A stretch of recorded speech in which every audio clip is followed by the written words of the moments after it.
Hi everyone, it's me Sirisha here.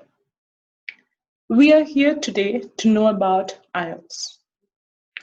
Before that, let me brief you a bit about me, followed by insights into IELTS. Well, being a passionate educator, I have in my role of training people in communication skills, help learners achieve their required goals. As an IELTS trainer, teaching English to cater to the needs of even level of English language user to raising. Hi everyone, it's me Sirisha here. We are here today to know about IELTS. Before that, let me brief you a bit about me, followed by insights into IELTS. Well, being a passionate educator, I have in my role of training people in communication skills, help learners achieve their required goals. As an IELTS trainer, teaching English to cater to the needs of even level of English language user to raising them to reach C2 level hasn't been a cakewalk. Scaling up the level is done so as to make the candidates meet benchmark standards of Cambridge University assessment criteria. This required me to identify the innate potential of diverse learners and render training conducting need analysis. Well, to tell you more particularly about the IELTS test is not only a skill assessment test, but also teaches you required life skills. Be it giving topics from everyday life in part one of speaking, or be it writing a paragraph in your writing task, where students are compelled to think of using synonyms, also think of prefixes, suffixes, root words, and many more to qualify an idea, acting as prerequisites to enhance your existing communication. And so IELTS pushes you to come out of the comfort zone to implement such practices so as to obtain a good score, to create a positive impact in your academic pursuits and career as well. Therefore, I believe if young learners are nurtured rightly, then phenomenal transformations can naturally happen because at the end of the day, future belongs to those who work for it today. Recognize that English is a language and communication is a skill. Keep asking yourself questions. Do you read? Do you write? Do you listen? Do you converse with ease? Communication works for those who work at it. This communication is an art. Just like a muscle, it can be developed. Moreover, a benchmark standard test that IELTS is makes it essential for the test taker to be knowledgeable enough on varied topics. Also, a major point I would emphasize on is equipping yourself with vocabulary ranging between B2 and C2 that is required for a secure journey. To make it clear, let me bring about a point here about the CEFR, as we fondly call it as in short, which is the Common European Framework of Reference for Languages. So this is a standard to measure the levels of language users. All important exams like IELTS are mapped to the CEFR. There are 6 levels altogether, namely A1, A2, B1, B2, C1, C2. A1 being basic school level, A2 at high school, B1 is a lower intermediate, while B2 is upper intermediate. C1 is considered an advanced level of English language usage, while C2 is the level of user at proficiency level. This is how it is measured and scaled. Therefore, to possess the ability to summarize information, reconstruct arguments, express ideas fluently without hesitation and pauses, along by organizing ideas with appropriate cohesion, makes it to a truly good score. If you manage to answer even 30 out of 40 questions, you can still get a 7, which isn't a bad one. Remember that the level of difficulty of questions vary in the IELTS test in both listening and reading sections. So don't let difficult questions have a domino effect on your general performance. What I mean to say here is that don't let your struggle to answer a particular question pull down your score, right? In simple words. Yes, we all feel that, generally speaking, so we know how to listen, but we end up being bad listeners in the IELTS test. Sadly, but true. Particularly so in section 2, right? That does happen. So there are certain tips that help ease your job of listening in the IELTS. I want you to note down tip number 1. Get used to listening to a range of accents to really maximize the familiarization. For this to happen, try listening to British, American, Canadian, Australian accents and dialects as well. A quick reference here for you is to check out Australian Broadcast Corporation. It's called ABC, right? In short, right? .com.au. You can note it down just for your repetition. It's Australian Broadcast Corporation.com.au. The other one is pbs.org in short. The PBS here stands for Public Broadcasting Service. And of course, the well-recognized bbc.com that we all are aware of. So get a hang of how native speakers use the language.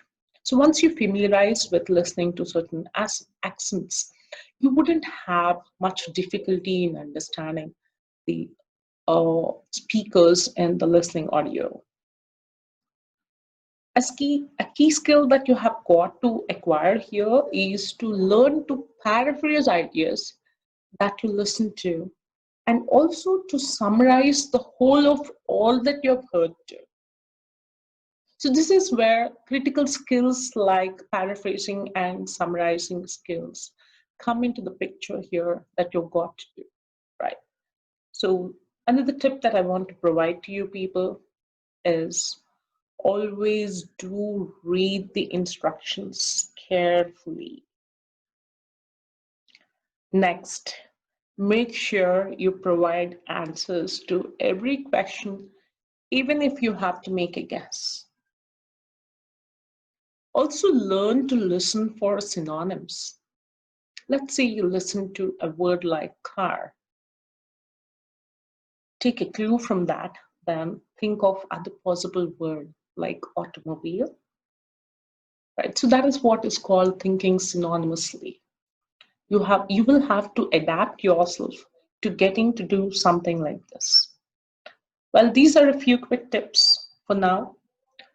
Do remember that note-taking is a key skill to be applied in your IELTS listening particularly, right? Another point to mention is that the listening texts get more difficult as you keep progressing. This is a common scenario in the whole of the IELTS test, I would say. Right. A quick explanation of the exam pattern can help us to know it better. Agree. To start off with IELTS listening, you gather points in the module learning about the format of the IELTS listening test, different IELTS question types and how to deal with them, some tips and techniques to improve your IELTS listening band score. Why should you learn all this? Because Understanding these will help you in your IELTS test to make you become familiar with the format. And once that happens, it'll boost your confidence. You will also know what type of questions to expect and to answer them. You will avoid common mistakes generally that IELTS candidates make. I'm here referring to the untrained candidates, mind that. IELTS test candidates, be it belonging to either academic or general training, do have the same or do take the same IELTS test, listening test, particularly that I'm referring to. Also remember that the duration of the listening test is for 40 minutes. The audio recording lasts for 30 minutes though. However, extra time of the 10 minutes that we have here is given to you to transfer the answers onto the answer sheet. As we understand, the test has 4 sections. In section 1, 2 people talking is a social context. Like the topics could be like a typical everyday conversation. Maybe 2 friends arranging to meet, or sometimes it could be a receptionist receiving the customer on the phone. Likewise, mind that this is a dialogue, a conversation that happens between 2 people, right? In section 2, 1 person talks. This is a talk or speech in a social setting again, social situation, right?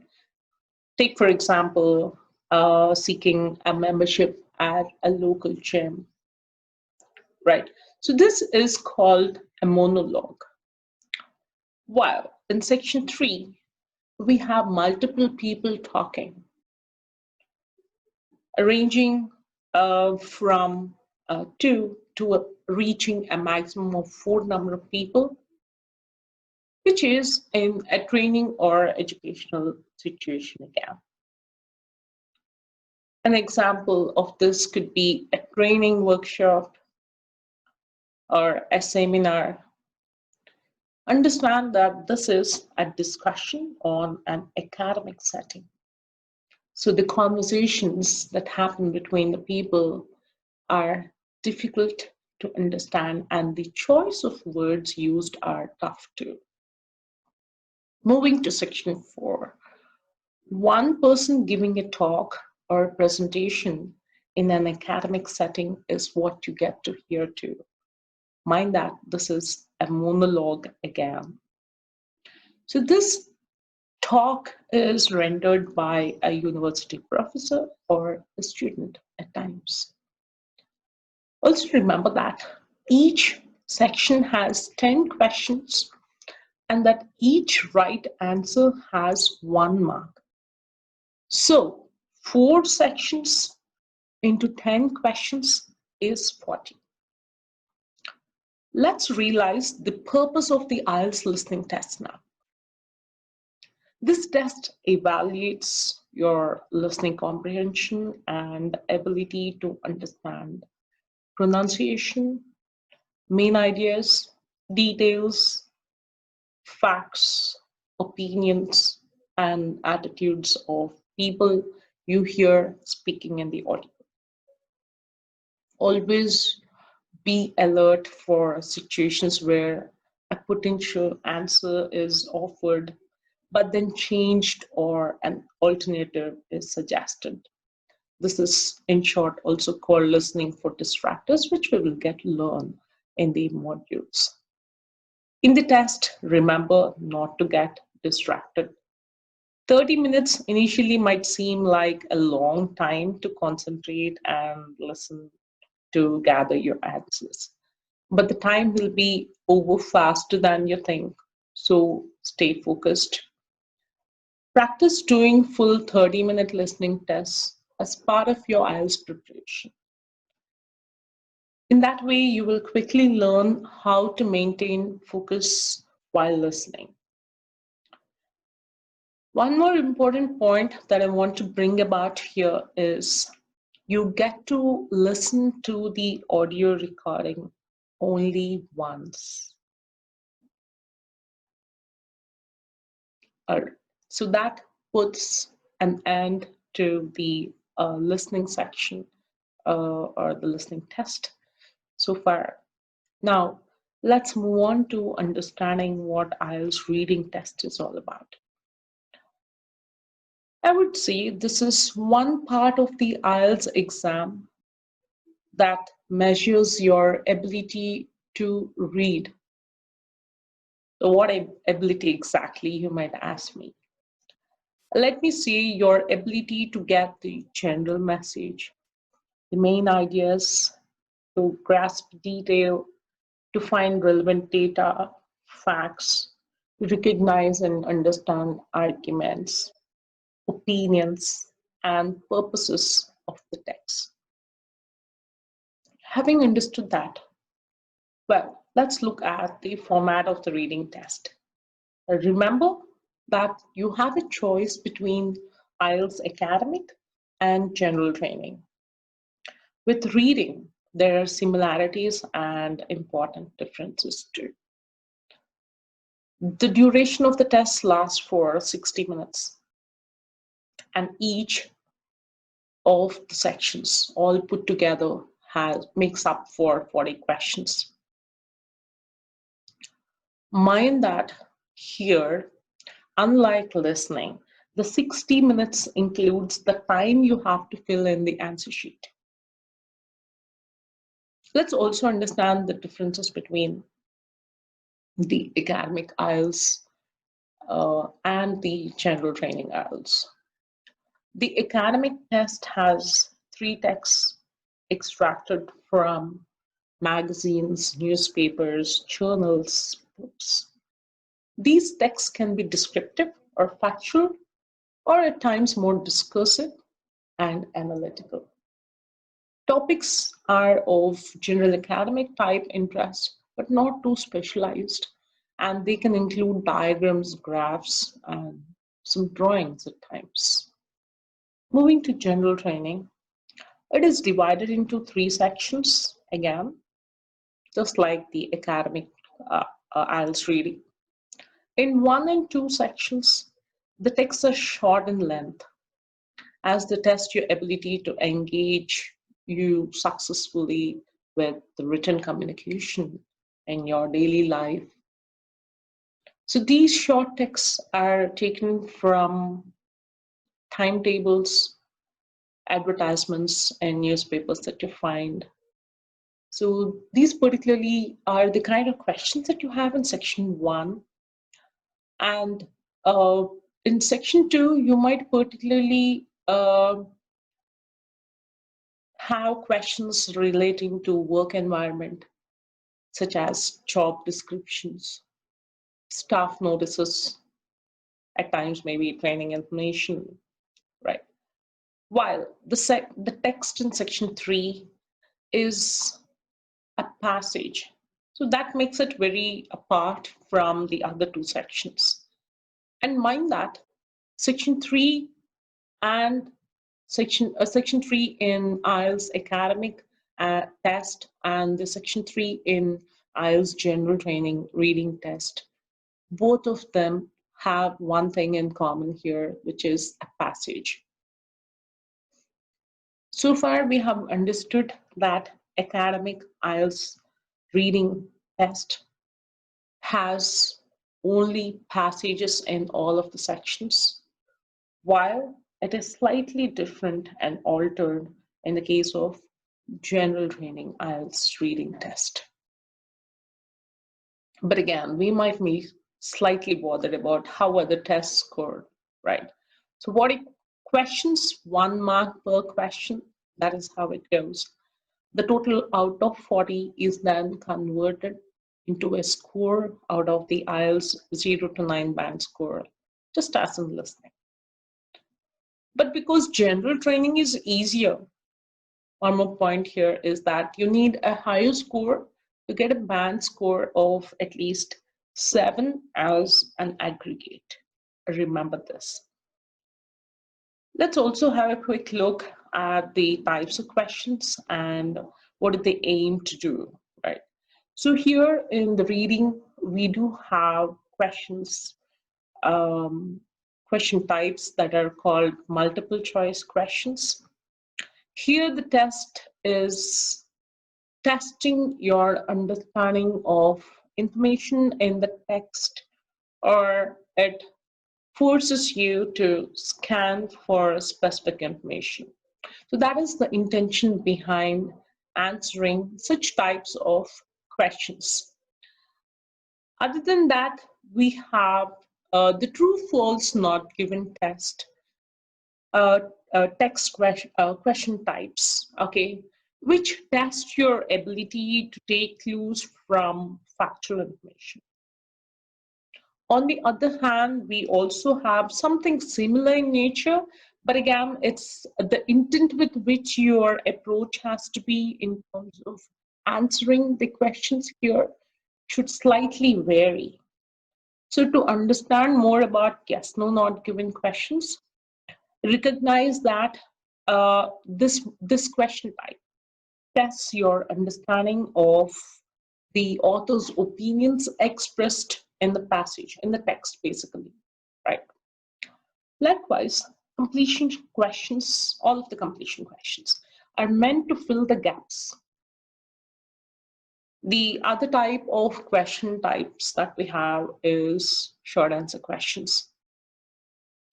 These require you to put in short answers, just to add some humor here, right?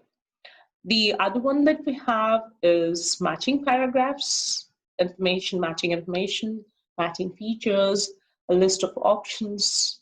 All of these are meant to check your comprehension abilities. Mind that. Answering each question type requires different reading skills.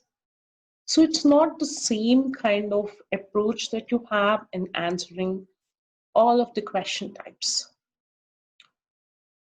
Well, that's briefly about reading. Now let's move on to knowing about speaking. To start with, speaking has 3 parts to it for a duration of 11 to 14 minutes. It is conducted on a different day, 5 days ahead or later than the actual test day. It is considered a special test. Why so? It's a test of oral communication, evaluating your speech fluency, pronunciation, ability to connect ideas with accurate, cohesive devices, alongside testing how well can you organize your ideas with the right content, and also test how efficiently can you create relationships between words, phrases, and clauses. Remember that. Let's say in part 1, you're asked a maximum of 10 questions in a span of 4 to 5 minutes. So that squeezes your answering time to be only 30 seconds. Mind that. The IELTS speaking test consists of 3 parts. The part 1 lasts for a duration of 4 to 5 minutes, as we have already understood and discussed. Here, in part 1, the examiner will usually start off by asking you straightforward questions about where you live or what you do. So it is definitely a good practice and a great idea to be ready to talk about these topics. Okay, these topics. Remember that being spontaneous is a quintessential factor here in your speaking test. Okay, so the examiner here, be it he or she, will then move on to asking you questions about familiar subjects, such as family, shopping, eating out, or going out with friends, or what do you do in your free time? So questions like that. Then moving to part 2. This is a 3 to 4 minute round. This round is called individual long run. Here you give a short talk using a cue card given to you. It can be kept with you till the time you complete the task. Later, it has to be handed over to the examiner. Remember that. So what do you do here is, while preparing for your speech, you will have 1 minute to think about the prompts. The prompt is the questions that you have, right? That is what we call the prompts as. And prepare what you're going to say on the sheet of paper provided to you. You will then be expected to speak for 1 to 2 minutes. 2 minutes being maximum. Right? So your 2-minute speech should accomplish answering all parts of the question. Remember, when the time is up, the examiner will ask another question or two to wrap up the stage of the test. To let your speech last for 2 minutes, speak out at least 200 words. That is the amount of words you have to give out. Can't help, note that. Now moving to part 3. In part 3, you're asked a maximum of 6 questions, right? And yes, as we understand, this part lasts for a duration of 4 to 5 minutes. So you can plan your answering time to last for 30 to 45 seconds. Also, mind that part 3 is called opinion round. So in this opinion round, you express your views, justify your opinions freely by drawing comparison between two different thoughts. Also try contrasting if possible and needed. Yes, moreover, slightly to set it apart from part 1, here it is better to extend your answers. This you do by adding details, setting some examples, along with appropriate reasoning, all done smoothly, mind that. Not to forget to paraphrase in the end to close off your answering is one more important point to consider here. Well, a quick question to you here is, do you truly know which areas you need to work on? If not, find out by taking a mock speaking test, which we offer at Prosper Overseas. Well, that ends with our speaking. Moving to the writing part of it, let me say that the IELTS writing lasts for an hour. The IELTS writing rubric evaluates 4 different aspects of your responses, like task achievement or task response. These check how well, either of these, okay? I'm here referring to both the task 1 and task 2 as well. And so I've used different terms. So we will get to learn more and much better about how these are terms. So when we get into the module learning, like that. So these are used to check how well you have answered the question and the parts of it, of the question given to you. So I want you people to note down a quick tip here, right? So in terms of, be it the task achievement or task response that we call it as, what kind of skills are put to test here by the examiner, or the test here is the paraphrasing skills. So you will have to adapt yourself to understand how to paraphrase ideas, right? Second, the coherence and cohesion is the other assessment criteria that we have here. So these work together in congruence with each other. The coherence and cohesion are those aspects that verify your organization of ideas. To my old students too, I would keep saying that learn to recognize the text patterns, right? The text patterns are of various kinds, which we will of course discuss at a later point in time, right? So the organization of ideas depends on your understanding of recognizing the text patterns. Okay, so that is something that we get into learning deeply later, right? The other one is about how congruent and how well connected your ideas are. So that suffices the cohesion part of it.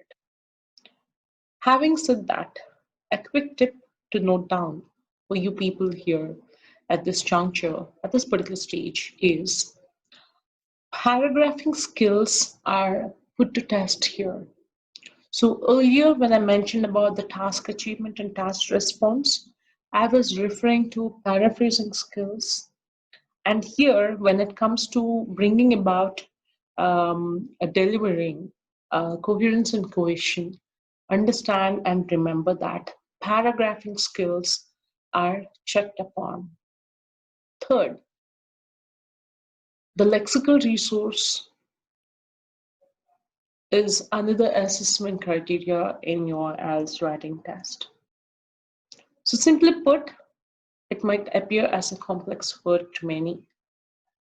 The usage of sufficient range of vocabulary, appropriate pronunciation, correct spellings, determining the choice of words to be used, collocative terms, word formation, I mean to say the root word, prefixes, suffixes, also including the verb to noun or verb to adjective conversion. You get to learn all this a bit later. The fourth and the last point that I want to mention here is about the grammatical range and accuracy being one of the assessment criteria is something that you have to remember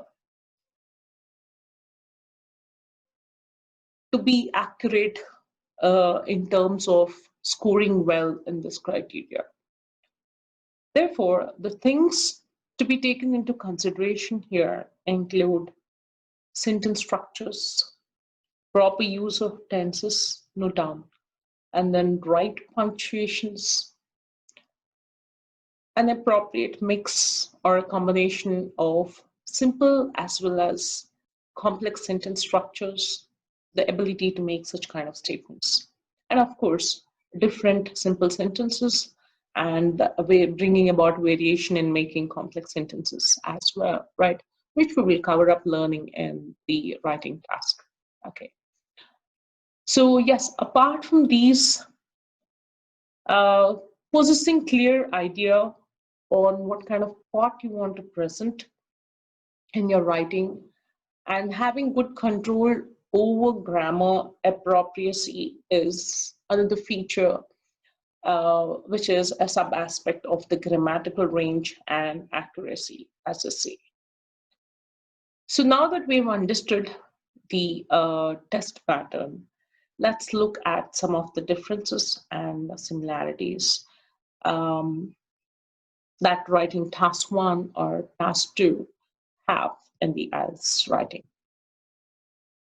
The first and foremost noticeable difference is the minimum word count being 150 words for task 1 and 250 words for task 2. Remember, you can stretch, but for how long to stretch? Maybe you can extend it to 30 words for each of the tasks, not beyond that. Well, having said that, timing is the next significant variation, I would say, between the tasks. So the maximum amount of time spent on task 1 should be 20 minutes, while it is 40 minutes for task 2. Regardless of this, always spend most of your time on writing task 2, the essay writing, as it has double the weightage than task 1. So as we understand something here, task 2, the essay writing, has 6 bands designated to it, while task 1 is assigned 3 bands. So altogether that makes it a 9-band score, right, for the writing. Yes. Now let's have a sneak peek into looking at the similarities between the task 1 and task 2 in general training and academic IELTS writing. For the general training task 1, the introduction only needs to be 1 sentence, remember, which paraphrases the original task. For task 2, again in the general training, the introduction should be 3 sentences, including a paraphrased original idea, the statement, along with your opinion statement. For academic task 1, never add your opinion, never put forth your opinion, remember that. Nor any personal experience or nor previous knowledge that you possess relating to the topic should be written. This is a hard and fast rule. So what you get to see is what you write. Don't go off the topic. Don't think beyond that. You can think, but again, you can apply your background knowledge on the topic. But again, remember that what the picture gives you, what kind of information the picture gives you, is what you represent. Okay. However, yes, moving to task 2 here, it does require your opinion, supporting ideas, detailed information. Also, you can cite some personal experiences, examples from personal experiences, apply past knowledge that you have about the topic. This, in fact, will help you to write a well-developed essay. Finally, not to forget to revise your paper to check for spelling mistakes, grammar inaccuracies. Apart from those, also check for the content, the vocabulary that you have used, the organization of the ideas, right? These are critical for a noteworthy band score, remember. All said and done, detailed explanation will continue in the respective module. I appreciate your time, effort to listen to me, and I also thank you for your patience. So signing off, Sirisha here.